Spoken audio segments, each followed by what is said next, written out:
మన పార్టీ పేరు చెప్పాలా? రెడీయా? టిఆర్ఎస్. జై తెలంగాణ! జై టిఆర్ఎస్! జై తెలంగాణ! జై తెలంగాణ! జై తెలంగాణ! తెలంగాణ రాష్ట్ర సేన! జై తెలంగాణ రాష్ట్ర సేన!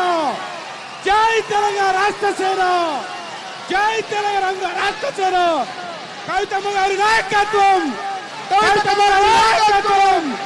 కవితమ్మ గారి పార్టీ ఉద్యమ రథసారథి కేసీఆర్ గారి నేపథ్యంలో తెలంగాణ ఉద్యమ రథం ఎక్కడో దారి తప్పింది. తెలంగాణ ప్రజల ఆర్తిని అది అర్థం చేసుకోలేకపోయింది. డెఫినెట్గా సామాజిక తెలంగాణ రథచక్రం అనేది విరిగి ముక్కలైపోయింది. ఒక కొత్త రాష్ట్రం వచ్చిన తర్వాత ఏ తరహా అయితే పని జరగాలో, ఏ తరహా అయితే పనులు ప్రారంభించుకోవాలో అవి జరగలేదని చెప్పడానికి ఒకంత బాధపడతా ఉన్నాను. ఆనాడు ఏమనుకున్నాం? తెలంగాణ రాష్ట్రం వస్తే మనందరి బానిస సంఖ్యలు పోతాయి అనుకున్నాం. కానీ రైతులకు బేడీలు పడ్డాయి, ఇసుక దందా మీద ప్రేమతోని నేరెళ్ల దళితులకు దెబ్బలు పడ్డాయి, చావులైనాయి. ఒకరిద్దరు కలిసి మాట్లాడుకోవాలంటే ఎవరు ఫోన్ ఎక్కడ మానిటర్ చేస్తుండ్రో అని భయం, వ్యక్తిగత స్వేచ్ఛ లేదు. దారుణమైనటువంటి నిఘా నీడలో తెలంగాణ అంతా కూడా బతికింది. ఇది వాస్తవం.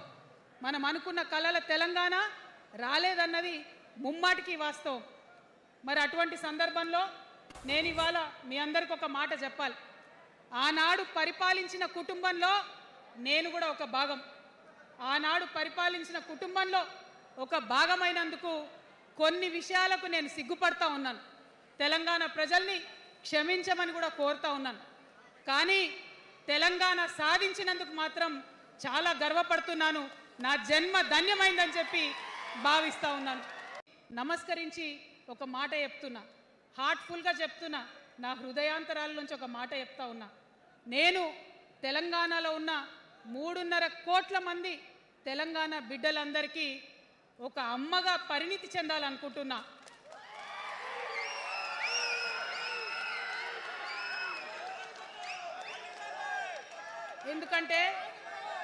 ఎందుకంటే ఒక అమ్మతనంతో పరిపాలన జరిగినప్పుడే బిడ్డలకి ఏదైనా కష్టం వస్తే అమ్మ హృదయం బద్దలవుతుంది.